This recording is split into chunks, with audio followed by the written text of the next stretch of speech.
Wow, wow, wow, wow. Wow, wow, wow, wow. Phill, have you seen The Mandalorian on Disney Plus?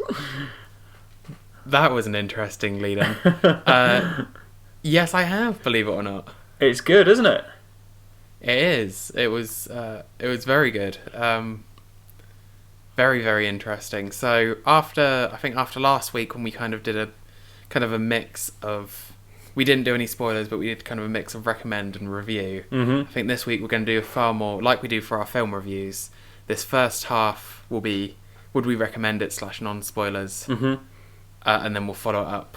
We'll give a clear indication. It'll be in the time codes and the show notes, but we'll go on to doing. And we'll rank the Star Wars properties in between. Oh dear, no, that's too unseemly. We do it and also every we'll time, start Phill. arguing again, won't we? Yeah, probably. Let's do it. But no, yeah, The Mandalorian, it's just come to Disney Plus in the UK, although, as I covered in the last season, it has been on Disney Plus in America since November 2019, which is a crazy long time, right? But no, finally we got it in the UK. It's very good. Takes place 5 years after the fall of the Empire.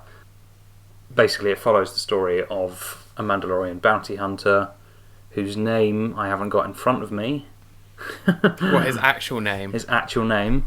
Because it actually did take me a while, because everyone will refer to him as Mando. Yeah. And I, honest to God, thought that was just like this really lazy choice of name. Yeah. Again, like those subtitles we were talking about earlier, where they were like, what do we want to call this Mandalorian? No, he has got a Mando? name. It's Din Djarin. Yeah. But he, for the most part, gets referred to as just Mando, because Exactly. he is the only Mandalorian that goes wandering about. Exactly.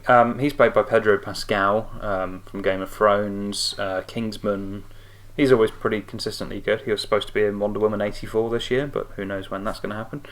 I think he does a really good job.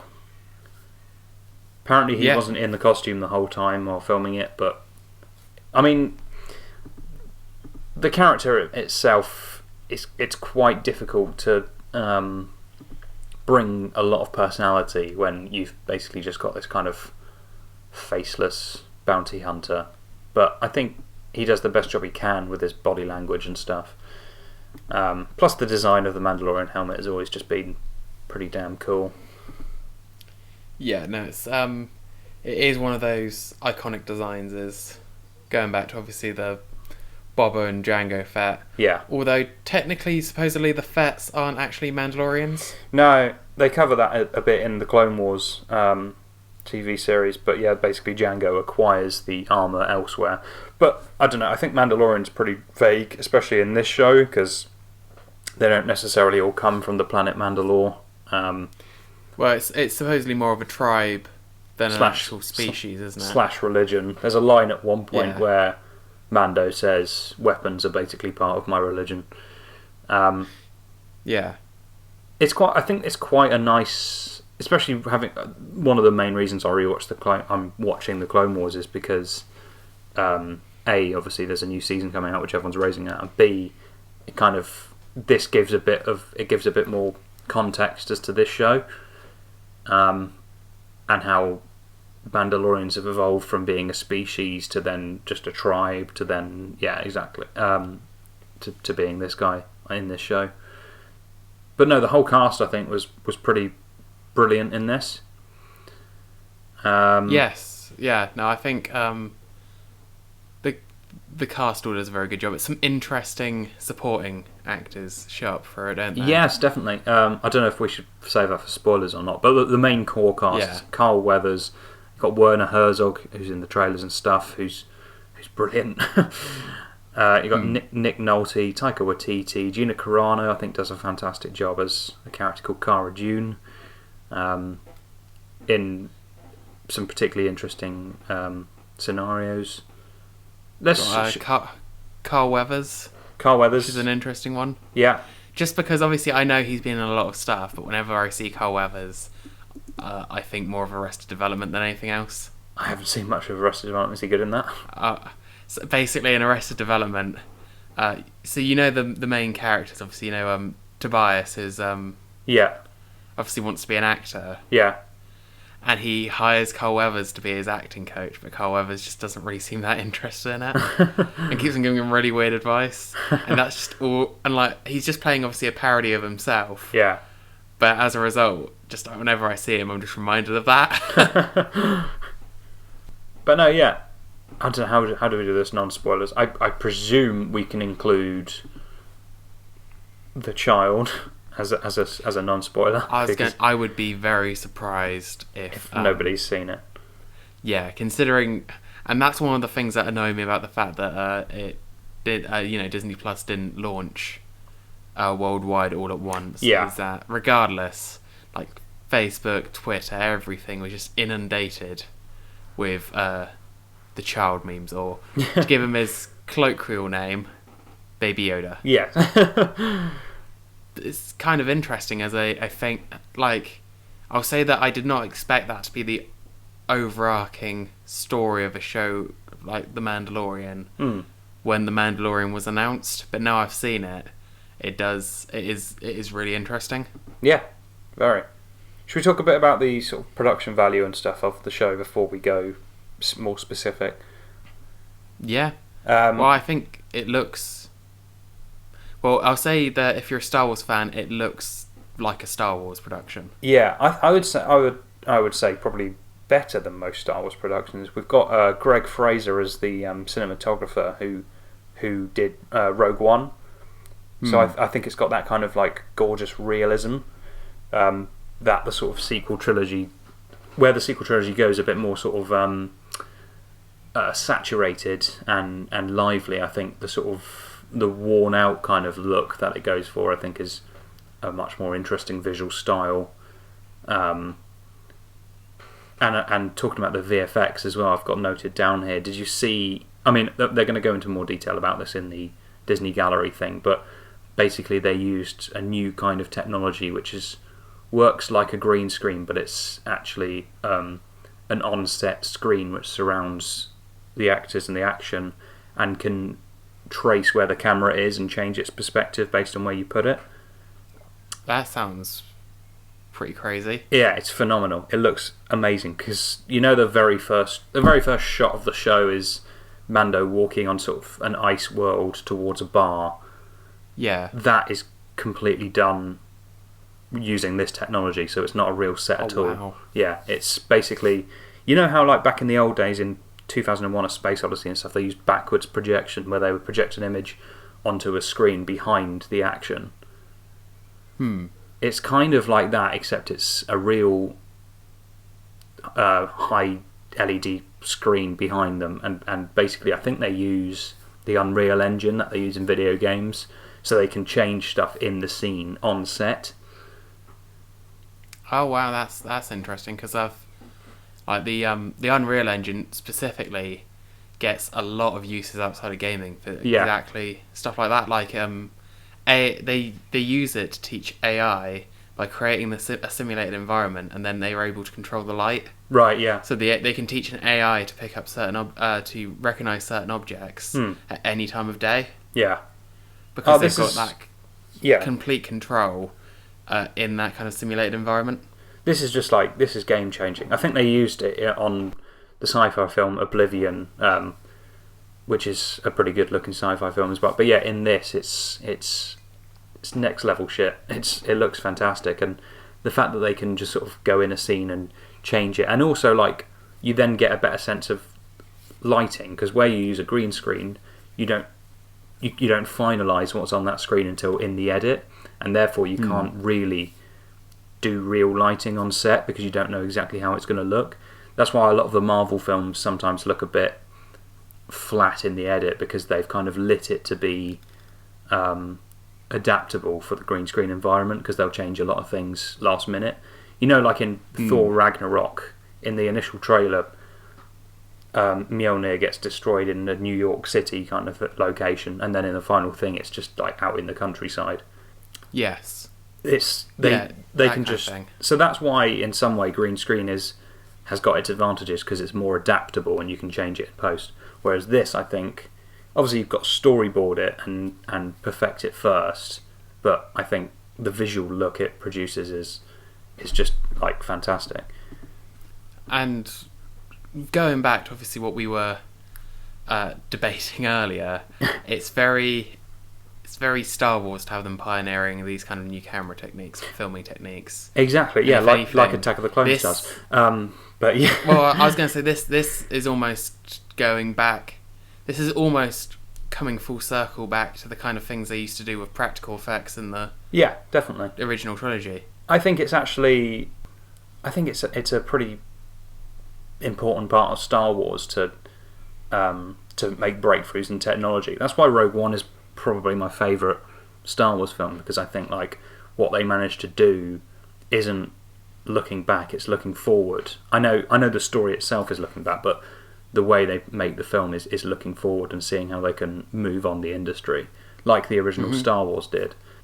Yeah, it's a crazy good looking show, and I can't wait for the rest of these Disney Plus series to sort of build on that. The score is done by Ludwig Göransson, who produced Black Panther and Creed, I think, as well. I think that's really catchy. I did a little rendition at the beginning of this segment. Gets stuck in your head, doesn't it? Yeah, and the kind of almost the use of music and the sound design is very prevalent throughout the show. Yeah. Like, it's not constant, it's not lacking, it is used just right in like the key moments and things like that. It's, from an audio standpoint, it's been very well mastered and very well scored. Absolutely, yeah, definitely. I also like how, because this is a streaming show, it's quite unrestricted in its production, because the episodes vary from, I've got it up on here, Wikipedia, it goes from 31 minutes up to 46 minutes quite randomly throughout the show. Which I think it's an advantage of not having to adhere to sort of like terrestrial TV formats, in that the editors and the directors are allowed to kind of have free reign about the pacing and stuff. I think it's great. I think in a show like this, it's really good because that it stops at the 30-minute episodes having to have like 15 minutes of padding or whatever. Yeah. I think there is definitely you still need to have creators who can be sensible and restrictive and make the necessary cuts. Because I definitely think, if we're talking more broadly, not just about this show, I think that some of the streaming shows I've seen have, as a result, lost a bit of the discipline. Yes. Like, maybe more in like the sitcom field, where they had to cut it down to get it to 22 minutes for like American broadcast. Yeah. They now let it run 30. But the reality is, actually, they could have probably cut a few of those minutes. Right. Okay. Yeah. So there's a definite balance like that. Like, I didn't watch much beyond the first few episodes of the first season, but I definitely thought that, and this is completely going to a completely different genre, but the Grand Tour, you know, the Clarkson May Hammer, I thought that was, you could tell that there was no longer the BBC calling the shots or restricting them in any way. Yes. And actually, I thought they became a bit lazier as a result. They just went with whatever they want. You know, there was almost too much free reign. Yeah, They weren't forced to be clever or, you know. Of course, and I think, like, I think producing is like a very important part of a show. But I think the producers behind this, which is Jon Favreau, Dave Filoni, Kathleen Kennedy, like, I think they are all fantastic producers. And I mean, Jon Favreau's the guy that kickstarted the MCU, so I mean, I think this show, it wasn't. I don't think I was ever really concerned about that being a problem for this show, just because of obviously the pedigree behind it. And Jon Favreau, obviously, he's done quite a lot of the writing for the show as well. Yeah. Oh, I think he wrote. So that's the thing. Like 1, 2, 3, 4. It almost feels like quite a small team. Yeah, he wrote 6 out of the 8, and Dave Filoni, who's the guy behind the Clone Wars and Rebels, etc., he's an executive producer as well, and he wrote and directed some of these as well. And it helps it be like almost a clear vision, maybe when you've got less people on it. definitely, and it helps as well because by having almost a singular vision over it as well, you get plots, story arcs as well that make sense and then come back on themselves, and you start a story arc in episode 1 and then you revisit it in episode 8. So it's a very, let's just say, if you were disappointed at the lack of clear planning in the sequel trilogy, then I think this will alleviate those concerns. Yeah, if the obviously you've heard mine and Nick's views on the sequels because we reviewed every single one on this show, but if you are the kind of person that found yourself wanting after seeing those movies, don't let it put you off trying The Mandalorian. No, exactly. It's almost a completely different beast. Yeah, it is, definitely. And some great, aside from those core sort of executive producers as well, you have some great sort of guest directors in there.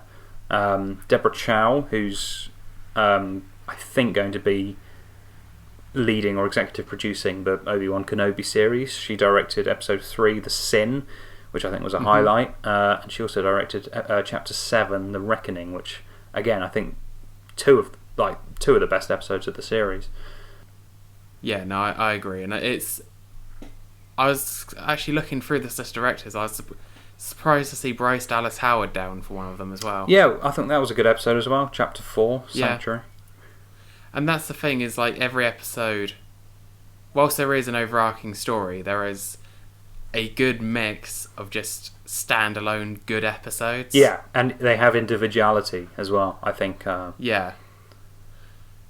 Like, I could show somebody Sanctuary with minimal having to say, oh, and this has happened and this has happened. Yeah. Oh, and he thinks this about him, but you found that out. You know, I could just show them Sanctuary and be like, this is a good episode of this show. Yeah, definitely. And the supporting cast as well help with that. Yeah, I think overall it is a fantastic show. One thing I will say is perhaps, as I was saying earlier about the lead character himself of The Mandalorian, maybe you do miss a bit of heart in the show at times. But I think he just purely the construction of his character almost shows that to me it felt like even if he didn't have the helmet on, he probably would have just like it probably wouldn't have changed much because of the Mandalorian's discipline and how he acts and stuff like that. Yeah, I did find it very funny how there was like side characters doing all this like very empathetic acting around him, like "Oh Mando" or "Oh Mando." Yeah, and they'd cut back to just this blank helmet staring back. Yeah, and I think it worked well in general. It does. Yeah, it does work well in general. I think just like where I think. I mean, if I'm nitpicking at the show, which I think we have to, I think where they've kind of aimed for the Clint Eastwood style man with no name type thing, I think where you've covered up his face, I think, and the fact that his character himself is supposed to be quite quiet and reserved, I think you maybe do lose a little bit of heart in the show, and I think it helps that you have the child pop up as well as a sort of character that kind of brings a bit more heart to things. And I think it is a testament to how well this show has been put together, though. That I think the Mandalorian is something you'd refer to as a passive protagonist. Yes. Yeah, definitely. As in, he's not the driver of the plot almost. Yeah. Very, very little of it is driven by he's mostly reacting to the situation he's in. Yeah, definitely. And sometimes that can create a show that's just a bit bland. Yeah. Because it's very difficult sometimes to have like a lot of shows are driven by the main motivation of its lead. Yeah. Or its cast. Whereas this, he's just like, I've got this kid.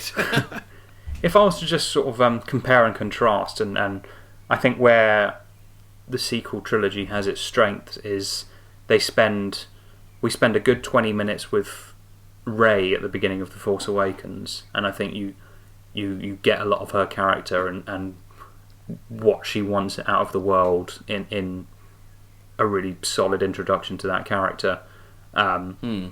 Whereas maybe it's not such a connectable protagonist in this one. And I know there's a lot of people who sort of tout the Mary Sue theory with Rey, but I think she's a very well put together character. Yeah. I don't think she necessarily had the most consistent character arc, but that's due to the production.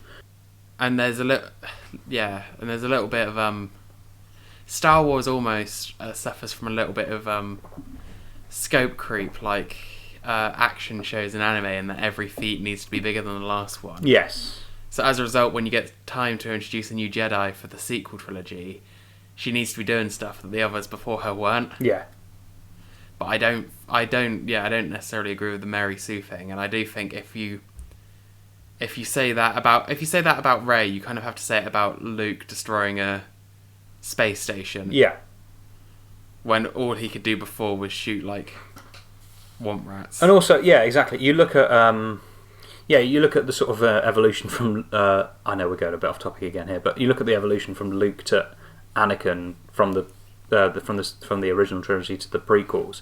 Like, Luke could barely force pull his lightsaber in Empire Strikes Back, and then suddenly you go to the next trilogy and you've got Anakin who's jumping thousands of meters in the air and twists and flips and all sorts. Yeah, and force speed and all this other stuff. Exactly, yeah. So yeah, there's a little bit of the feats need to be more fascinating, and that's why I think a lot of people.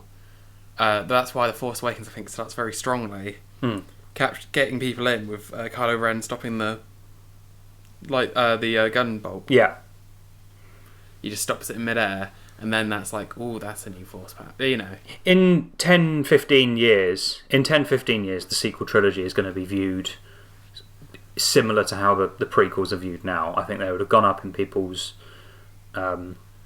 expectations of and I think people will look warmer on them than they are now. But anyway, we're going off topic. A little bit. Yeah. Back to the Mando. Shall we go into spoilers, or is there anything else you want to say about it before? I think we can go into spoilers. I'd say if you hadn't picked it up from what we were saying, we do recommend this show. Absolutely. So if you haven't already, go see it and then come back, listen to the spoilers bit of this podcast, or for the time being you can just look at the time codes at the bottom and skip to the outro. Mm-hmm. But we're going to go into spoilers in 5, 4, 3, 2, 1. Can you believe that the Mandalorian actually had a third arm on his back the whole time? Did he? I didn't notice that, Phil. Oh, you're doing a thing to put off the people who carried on listening. Yeah. What did? No. Are you doing a bit, or did you legitimately think I was being serious? I'm doing a bit. Don't worry. Oh, good. I was like, come on, Nick. We watch the same show. He's actually the same species as Dex. What do you know? He takes off his helmet and he's Dex. Obi-Wan. But no, this is the way. He does take off his helmet. Well, IG-11 takes off his helmet at the end, and would you believe he looks exactly like Pedro Pascal? I mean, that was a twist. Was it? Yeah, no, the actor that's been playing him the whole time is actually the one underneath the helmet. Yeah, didn't expect that. It was a bit weird how they kind of made a big deal out of that, didn't they? I think it was earned. Yeah. I think, obviously it'd been a thing through the entire series, and it was like, Mandalorians don't take off their helmets. Yeah. And obviously he was very reluctant for it, and obviously the history had built with IG-11 as well. Yes. From episode 1. From shooting him. I think it was I think it was a good moment, and actually almost the closest he had to an arc for the entire show. Yeah. Like we were saying, as a passive protagonist, he had a lot of stuff happen to him. He wasn't really the driver. Well, he didn't like droids, did he? No, he didn't like droids. That's the kind of... The fact that he doesn't like droids because his home was invaded by the Trade Federation when he was a child. And then eventually he kind of gets over his relationship with droids when IG-11 sacrifices himself at the end, which we all saw coming but didn't make it any less sad. Played brilliantly by Taika Waititi. I think there's a chance Tiger will have another role at some point in this universe, but Yes, I think so. And yeah, no, the big twist was right at the very. I mean, do we want to just go in the order that they come to mind, or do you want to work our way through the episodes? Let's sort of make our way through the episodes. Okay, I'll talk about that bit in a bit. Yeah, chapter 1 is just called The Mandalorian, and it's basically about setting up all the characters, all the stuff that happens in this world. I think it's a really good setup. Very simple. Yeah, and I think it's the kind of setup you want for a show like this. It's showing the your main character in his regular environment, and basically establishing it all from it's almost like a day in the life of. And then it's not till right at the end of the episode that you get the kind of disequilibrium when he sees the child for the first time, Baby Yoda, and then makes the decision to ignore the orders and then rescue the child. Although they do sort of, I quite like how throughout 2 and 3 it kind of you notice a bit of empathy to like in the Mandalorian, but then it's not until chapter 3 where he really makes that decision. And I think it was a really nice. I think this was the strength of this show was in the cinematography and the visuals, because I think without such strong visual style and visual imagery, you wouldn't have had the. Earlier on I was saying about how it's sometimes quite difficult to get a grasp of his emotions. I think there's the scene in chapter 3 where he sees the little knob from the ship's controls, like, and it's off the lever, and then he decides to put it back on. I think that's the bit where the visual storytelling is at its strongest, because then you get what the Mandalorian's about. He's not just the sort of cold-hearted killer.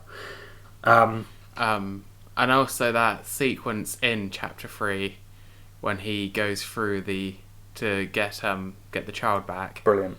It's just brilliant. It almost reminds me of kind of the sequences from things like the Batman movies or Arrow.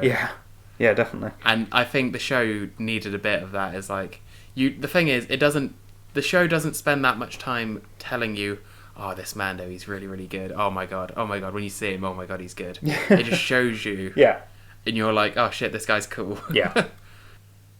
Which I think too many shows will just like be like, oh, believe me, he's a good one. I mean, when you see him. Yeah, Boba Fett, for instance. Yes. Where they're just like, Boba Fett, no disintegrations, you're the best bounty hunter. And then he just... yeah, we all know that.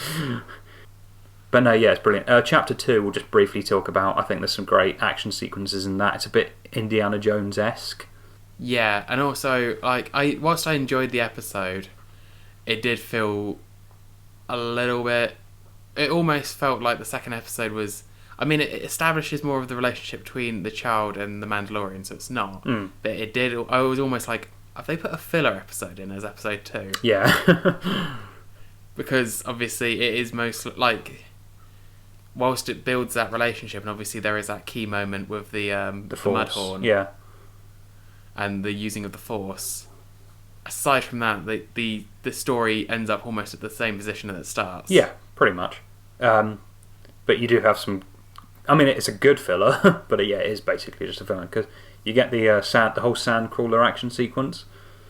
Yeah, which I thought was pretty brilliant. Yeah, it kind of it's very bizarre, but I did like it. Where he's sort of climbing up the side in like a 66 Batman type style. Yeah, exactly. Yeah. Chapter 2 is a bit of a filler, but I think it does pace out the season nicely, and I think it helps. It helps you build to chapter 3, because otherwise chapter 3 might have come across a bit quick when he makes that decision to change his mind. I think whilst chapter 2 does kind of bring you full circle, it's very, very necessary to the overall story. Yeah.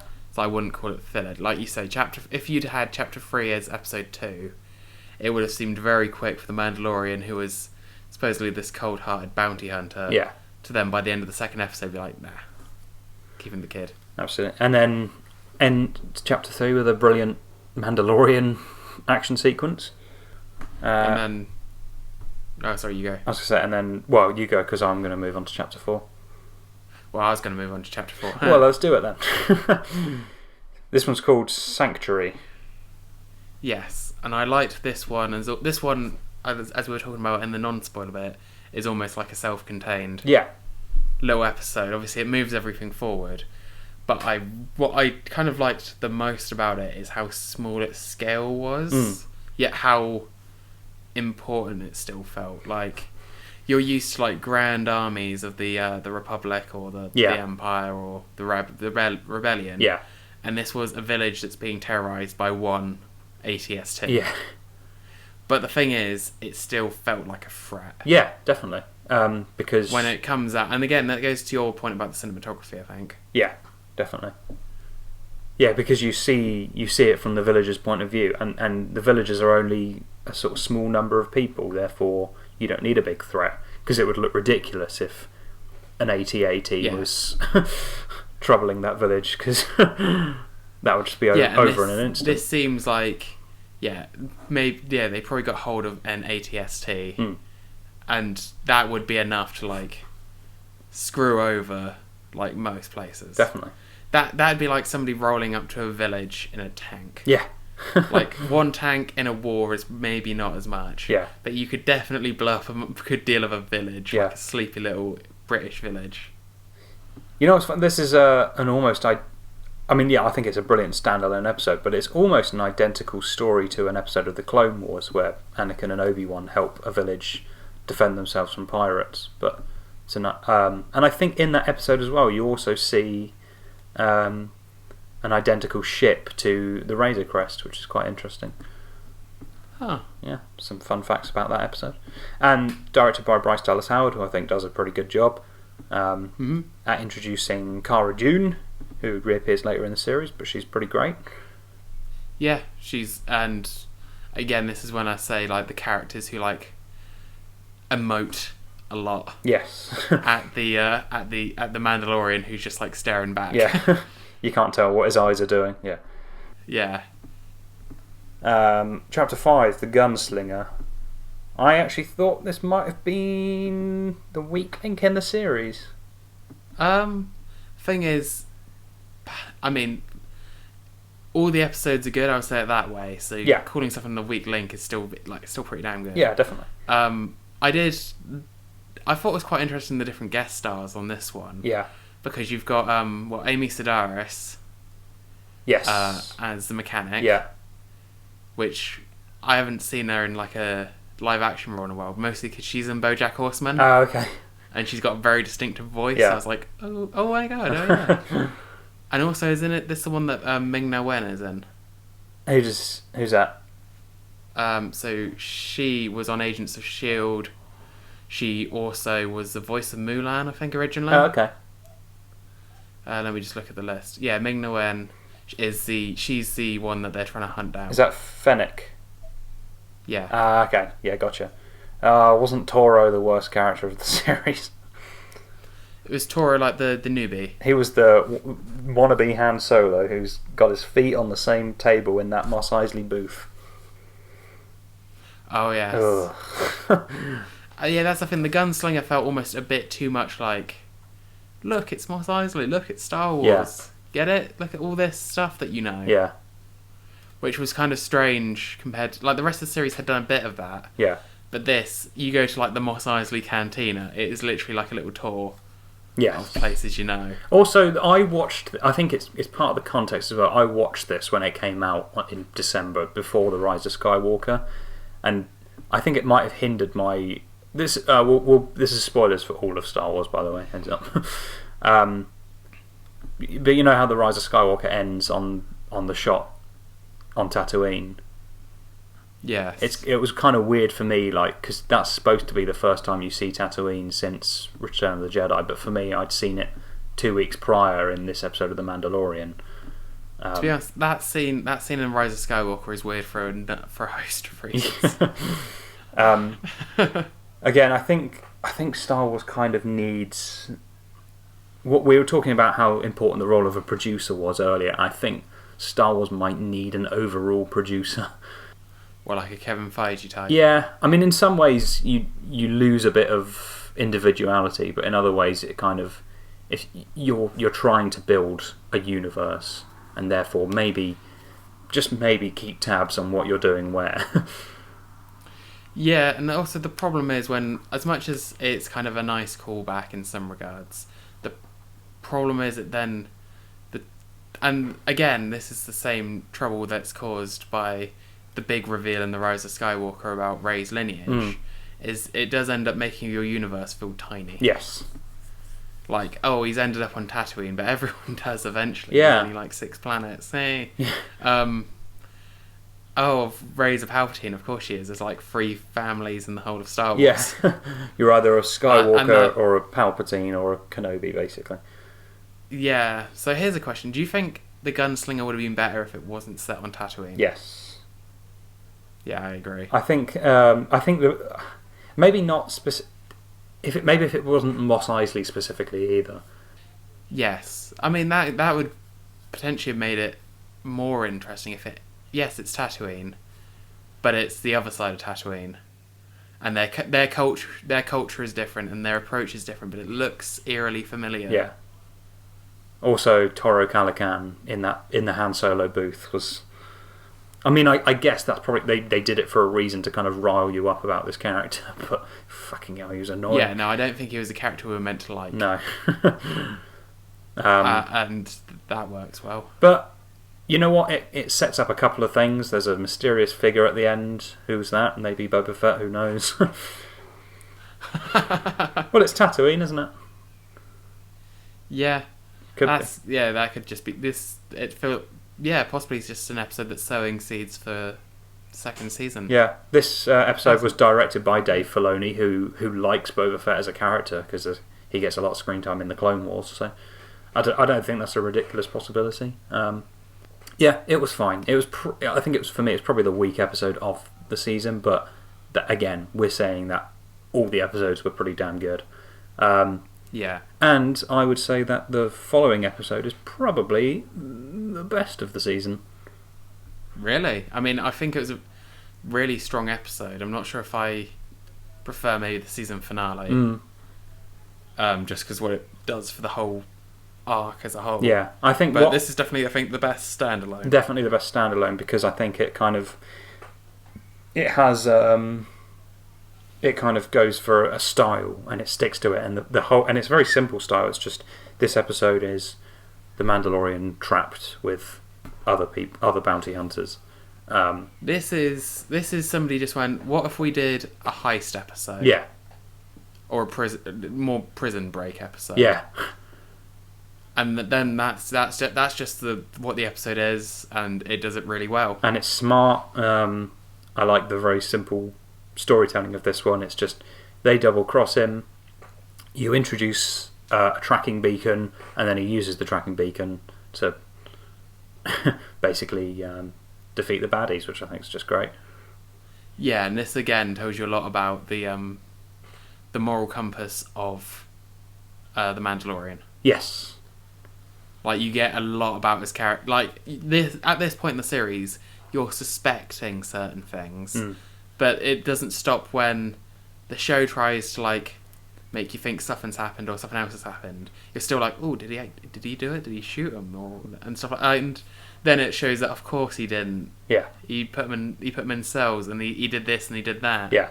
So it's very interesting because it makes you almost makes you doubt, and then come back and go, oh, yeah. Actually. Yeah, I think this was it's a much simpler way of adding to the character without overdoing it, and I think the lighting and everything in this episode was kind of horror at times, which I thought was great. Just a very solid episode, and some great guest stars, I think, in this one. Yeah, and I think the end is quite funny. Oh, with the X-Wings. Like, yeah, I think it almost shows how small a scale the Mandalorian exists on. That all he does is leave 3 X-Wings to the station, and they just blow it up. Yeah. And that's it. Yeah. Probably, Oh, it's great here. Those X-Wings look great, and they sounded great as well, didn't they? Yes. Yeah. And it was almost... That's the kind of thing, like, almost in contrast to the Gunslinger. Yeah. This one had like some imagery taken obviously from Star Wars, but it felt very well placed. Yeah. and it only was in it for like a second. Yeah. Like the X-wing showed up, blowed up, and then just left. And it's not like it's and Red 5. It's not like it's not like it's Luke's X-wing or anything. It's just like 3 like standard company car X-wings that the Rebel Alliance have. So it's just a nice way of doing it without overdoing it, as I said. Yeah. No, I thought it was very good. Absolutely. And then leads into the final 2 episodes, which are kind of like a 2-parter, aren't they? Yeah, with Deborah Chow and Taika Waititi and Jon Favreau writing, which I thought was like these were a great 2-parter. Yeah, it's brilliant. Not too much to say to this one, other than it kind of picks up the plot threads from the first 2 or 3 episodes, and then so you've only actually really got about 4. You've only got 3 episodes of kind of in the middle of the series before we revisit the sort of the plot threads that were laid out to begin with. But again, it didn't feel rushed to me. I think it. No, and it was very well balanced. Yeah, and you do get bounty hunters knock up like appear between the beginning and the end anyway. So it does. It feels it doesn't complete disconnect. Yeah, exactly. It feels tied together. I think if this, and also being 8 episodes as well, it is fine just to have like your episodes at the beginning and your episodes at the end. I think if it had been a longer series, you may have needed a plot, an overarching story arc episode in the middle, like obviously Doctor Who does sometimes. Yeah. But no, I think it worked very well. It brings back obviously characters he's met throughout the series. Yeah, it's the team up episode. Yeah, getting a team together kind of thing. Yeah. You son of a bitch, I'm in. Speaking of that, sorry, completely off topic, but like Rick and Morty's back next week as well. Oh, yeah, brilliant. Yeah, and to be honest, I'm almost at a bit of a loss what to say about these ones. These ones are just really good watches, and obviously they take it basically ends up being obviously this small band of protagonists versus basically a runoff of the Empire, and then it introduces this Moff Gideon. Yes. Who I think is very good. Absolutely, yeah. And I think this it definitely does a job of raising the stakes at the end of part 1 as well. Yeah. Because they're basically all pinned backs against the wall. And we get possibly the saddest death in the whole of Star Wars. Quill. Yeah. You know what? When this chapter came out on the 27th of December, and a week before, I had to witness the death of Ben Solo. So this was this was the December 18th. So actually, it was a day before Rise of Skywalker was this. So we had the death of Quill and the death of Ben Solo within 2 days of each other. Tragic. I know. It was a tough couple of days. But yeah, it was a great shame just because Quill was such a good character. He was, yeah. I have spoken. That's a great line. And yeah, it's testament to the writing and the directing that in 8 episodes they do make you feel sad about certain characters and what to expect from others. And Moff Gideon appearing with those Death Troopers, I thought was a really cool visual shot. And also, yeah, it shows as well that whilst the Empire's on the decline, yeah, they still are. They're not going out without a fight. Yeah. And obviously, Moff Gideon's taken his troops and he's made his own little militia now. Yeah. And he obviously, just talk about the twist right at the very end of the season. They obviously he attacks him in a TIE fighter, and in quite a fun sequence, the Mandalorian who's just been given his jetpack, and I was like, that's yeah. So I'm really glad he didn't have a jetpack from the beginning as well. Yeah. It felt very earned. Well, I quite liked how he kind of built up his armour throughout the series, which I thought was pretty cool. Yeah, I think that's the thing, is if you just dropped him in with all of his stuff right from the get-go, it wouldn't have been as satisfying. Yeah. That final bit where he uses his jetpack and basically shoots down a TIE fighter, and then Gideon comes out with using a dark saber. Yeah, the very cool moment. Again, that's part of the reason I went back and revisited the Clone Wars as well, because I think that. Yes, I looked up the dark saber on the Star Wars wiki, and I was like, oh, okay, so this has been around in a few shows. Yeah, Maul used it at one point. Before that, it was part of another Mandalorian faction. Yeah, very cool. I think I think we got to give a bit of testament to Dave Filoni for kind of setting up his own interesting universe within the Star Wars universe. Actually, it's a much smaller scale, but it's got some really interesting stuff in there, and I can't wait to see more. Well, his is the name that I hear come up whenever people talk about like the almost like the George's successor and stuff like that. Yeah. And George Lucas, like, because he definitely has he thinks in similar ways, but he's able to possibly do the world building a bit better. Yeah. But no, it's very interesting, and to be honest, it's the kind of thing that makes me tempted to do what you're doing and watch through the Clone Wars as well at some point. Some episodes are a bit of a drag, but season 4 is a pretty smooth ride because there's some great. Initially in the Clone Wars, there's a lot of fun comedy episodes with Jar Jar and the droids and stuff like that, which feels a bit of a drag. But then season 4 and the end of season 3, it kind of becomes a bit more 4 episodes at a time, all around one story arc. Yeah, and well, to be honest, it sounds like the kind of show that, at least for the first few seasons, I could just have it on my second screen whilst I'm doing something else. Yeah, definitely. Yeah.